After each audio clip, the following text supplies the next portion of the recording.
all the money they want. They have a machine that can make all the money. It's not about money. It's about control. It's about their vision of how they want to see the world in their eyes. And, you and I believe in individuality, in the person being the dominant thing, the individual being the dominant person. Today we live in a world where institutions are dominant, not people. The American, we the people, by the people, for the people. Now it's we the institutions, by the institutions, for the institutions. People are secondary. It's all about corporations and institutions.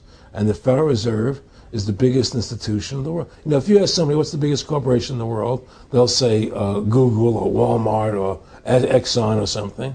But the biggest corporation in the world is the Federal Reserve System, right? And all the other corporations feed off the nipple of the Federal Reserve System. Well, it's like the Monopoly game. The bank always wins. It has unlimited money. It's not the people playing on the board. Exactly. The bank owns the board, the box, the shelf it's sitting on.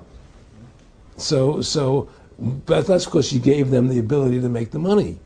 You have to take that away from them. You need to take the bank away from the private bankers. Exactly. You have to take the creation of money away from the private bankers, and you'll solve 95% of your problems. Well, let me look at America. 10% growth rates every year like China's having right now. The U.S. had 10% growth rates until the Federal Reserve took over. And then if you look at that, it all starts really going downhill from there. Well, they destroyed the American worker. What they've done, here's what's happened. The Federal Reserve has created this massive inflation in America, which means that the American worker has to keep making more money to keep up with the cost of living. The more money they make to keep with the cost of living, the less competitive they become in the world economy. So now what happens is we have to pay our workers so much to keep up with the cost of living, say, well, screw the American worker, let's go overseas now and get the cheap labor. But really, that's a war being waged against the middle class. Of course the bankers print the money. Really, this is a war being waged against the middle class. The bankers print the money. Everything they're doing is about destroying any private pools of wealth or independence. Yeah, but what I'm trying to say is, because of the inflation that they've created, they've now allowed other countries to outcompete us.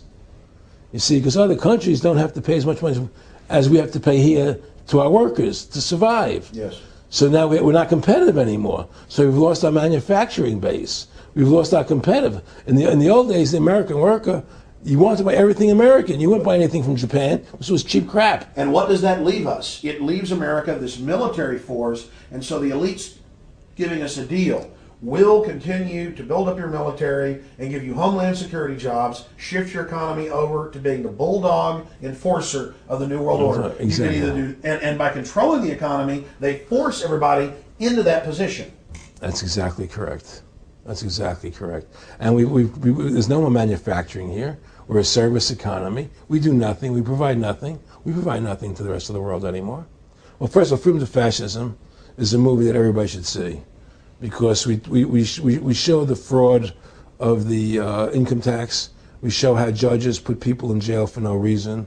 We show the corruption of the justice system, and we show how the Federal Reserve came into being and how it's controlling society, and how all the central banks of the world are working together through the Bank of International Settlements in Switzerland, which is the central bank for all the central banks, and how they all work together to create this one world government, the one world order, which is what they're trying to do.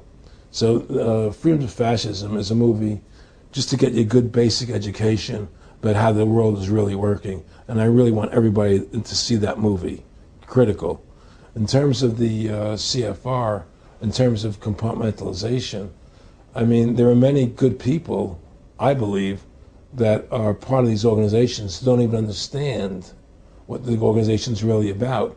People like when I was in Germany doing cancer treatment, there was a gentleman there who was visiting a friend of his who had cancer, and he was a member of the CFR, and we were talking, and I showed him the movie.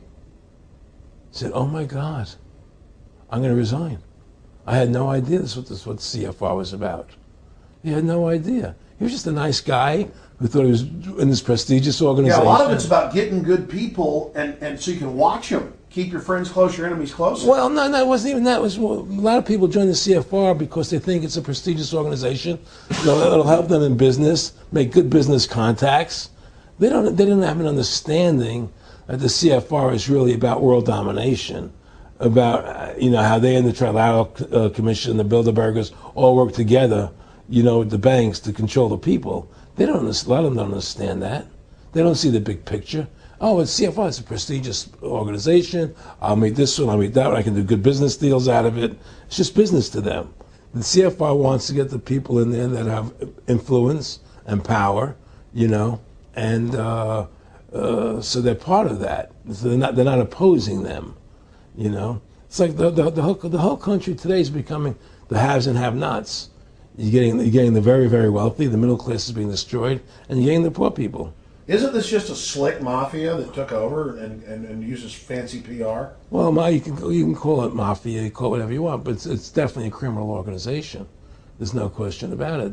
But it's a criminal organization that has prestige, that appears to have what's the word I'm looking for? Class style. It's like, respected. It's respected. People don't look at it as being a criminal organization. That's what a great job they've done. People look at Alan Greenspan as being a hero. The maestro. Money's a funny thing. I was talking to Michael Eisner one day, and I said to Michael, you may have $1 billion, Michael, but they're all dollars. If the dollar goes bad, how much money are you going to have? And that's the thing. Everything is denominated in dollars. Everybody thinks in terms of dollars, but the dollar has no value. And then someday it's everything returns to the mean. Well, really, the whole universe, financial universe we live in, is a matrix fraud. Yes, it is. And that's why it's going to come crashing at some point. And they're going to try and hold it up as long as they can. I mean, whenever they want to manipulate the markets, they can. If they want to send the price to go down lower, they can. If they want to send the stock market up, they can. They do that. There's no more free markets. You don't live in a society where free markets rule anymore. You don't live in a capitalistic society. But meanwhile, they say it's capitalistic right. and free market all day, when really they're waging war financially and politically. Exactly right. Aaron Russo, I want to thank you for this interview. Anything else you want to add? No, I'm happy to do it for you. How about your website? My website, freedomtofascism.com. Go over there, take a look at it. But just folks, all I can say is, take our country back, restore the Constitution. Don't let these bankers do this to us anymore. Stand up. Don't be afraid of them, and do what you got to do. And I have plans in the works, and when I get over my problems, we'll reveal them. And I'll be supportive of that. Thank you, Alex. And listen, you've done a great job alerting people to the truth, and in other words, don't be afraid to be ridiculed by these people. If 9/11 was a phony, and I know it was, then stand up and say it's a phony. Don't be scared to tell the truth. Don't allow their powers of trying to make you look silly to frighten you. What did you think of what Charlie Sheen did? I love what Charlie Sheen did. I was so respectful of what he did. I just applauded him.